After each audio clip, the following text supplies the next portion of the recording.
What is up, chooms? Before we even jack into this video, if you're not already in the Facebook group, you are missing out. We're going to be talking leaks, discussions, pull flexes when it comes down, everything. So the link is in the description below. Go join that crew right now. Alright, let's talk about what's about to be one of the most insane moments in TCG history. The Cyberpunk TCG is about to hit $20 million. Let that sink in. This isn't just big, this is Night City level, corpo breaking, system hacking level of funding. Let's check out this counter right here. Earlier it literally was not stopping, like moving a couple hours ago. It was just like shooting up. And let's be real, we're gonna hit 20 million for sure by the end of today. And here's the crazy part.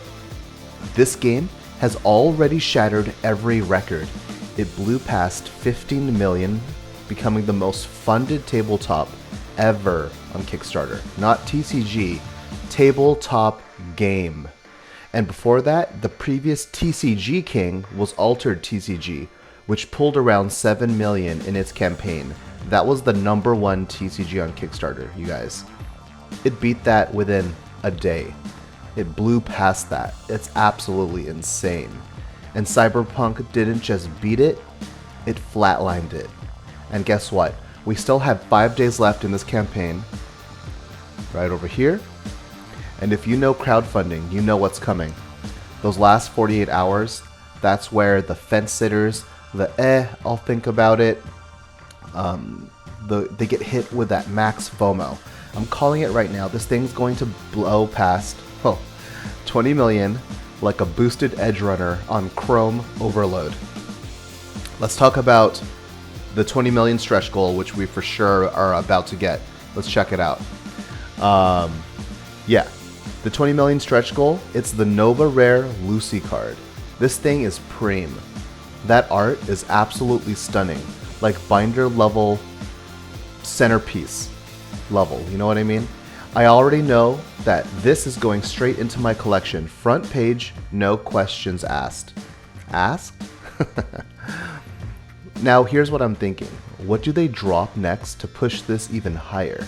Because you know they've got something cooking. Here's some ideas that would go crazy. Let's think about like an elite trainer box style upgrade, but better. So imagine this. So we take the beta box, we upgrade it into a premium storage system, something like a Pokemon ETB, but cyberpunked out. So bigger, wider, let's say like 3 rows of storage. So now you've got space for your decks, your pulls, and all those unlocked stretch goals. It's portable, clean, and it's collector tier. This would be for sure an Insta Pledge booster. And also it would make it easier for them to ship all of our stretch goals to us, right? They can put the playmat, other stuff in there, and it'll protect it in transit. So that's like an idea, and I've seen other people talk about that as well. Something besides all these arts, which I absolutely love. I'm not saying I am disappointed in this. This is actually my favorite alt art released so far. This is one of my favorite characters, Lucy from Edge Runners. Probably not going to get it, but I would want another. I'm going to be selfish. I would like another Judy Alvarez art, something in this fashion. That would look amazing. This, chef's kiss. Whoever drew this, does it say it? Illustration by Shin. Dude, he knocked it out. This is beautiful. So another idea, we could do like a panoramic alt art set. This would go hard, so hear me out. A multi-card panoramic art set. Like 4, maybe even 6 cards. And these combine into one massive scene. So picture this. Male V, female V, their chooms, love interests, all of them are chilling at the afterlife, drinks in hand, neon lights hitting. That would look insane in a binder. Collector bait. Display piece. Absolute must have. Now hold up. Before we go full cyber psychosis hype mode, let's keep it real. There are still concerns floating around the community. First one, they still haven't revealed the full set. So at this stage, if you're aiming for a release this year, you would expect most of that to be out already. So for example, Magic the Gathering, their sets, they can't really change sets. Like if they announce a set, that set is, like, let's turn it back a little bit. When they announce a set for Magic the Gathering for release next year, so they announce a set and it's going to release in 12 months. That set's pretty much already done. Like they can't really alter it anymore. Like that's how far ahead they plan things. And for a TCG, you kind of have to, right? Because you have to plan things, send things out to the printers, get things packaged, send it to distribution. Distribution is making deals with LGSs.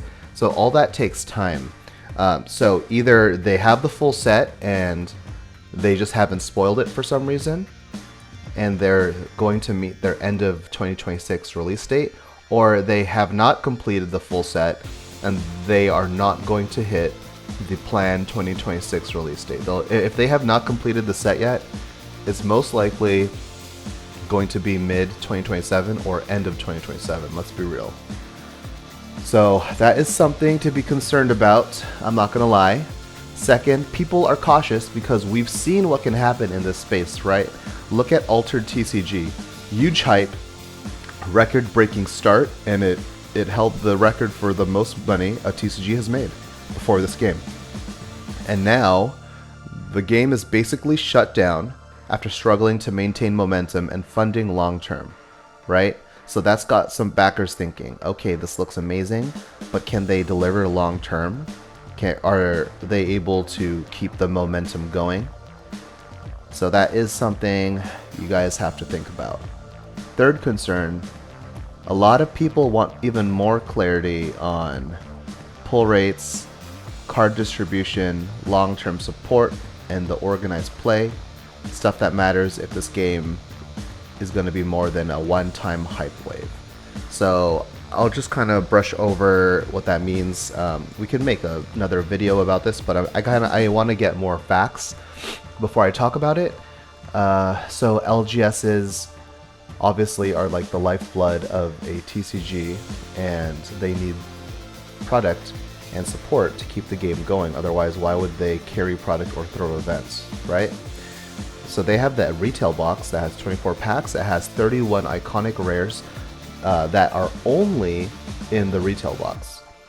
But there's been some issues with ordering from the distributor, which is not related to Weirdco at all. That's a distribution thing where they're pretty much making them order a set amount of booster boxes if they want to get access to the beta boxes. And what a lot of the LGSs are telling me is that they're only giving them half of what they order of retail boxes in beta boxes. So for example, if they order 48 retail boxes, they will only get 24 beta boxes. So a lot of the LGSs local, at least in California, they're feeling like they're getting strong arms into buying a bunch of retail boxes in order to get beta boxes. So they actually, all of the LGSs I've talked to that reached out to me, they actually said they're not backing the game because of that. They left a sour taste in their mouth. So that's like one thing. Also, they just talked about the pull rates a couple days ago. We did a video on that yesterday, and they showed us the card pool, and it is not very large. So that is something you want to be concerned about, or cautious, I guess. So don't go in expecting a large set. We talked about that yesterday. I'll put a link in that to that video at the end of this video if you want to check that out, where we talk about those pull rates. But yeah, so even with all that, you cannot ignore what's happening here. This is historic. This is the kind of moment where a TCG either becomes a flash in the pan or a Night City legend. So I want to hear from you, chooms. Are you backing this? Are you going all in? Or are you staying cautious on the sidelines and gonna end up backing it anyway on the last 48 hours? So drop it in the comments below. And if you haven't already, join the Facebook group, link in the description below, hit subscribe, and I'll keep you updated as this thing keeps climbing past 20 million milestone. We're watching history for TCGs in real time. Stay preem, chooms. I'll catch you later.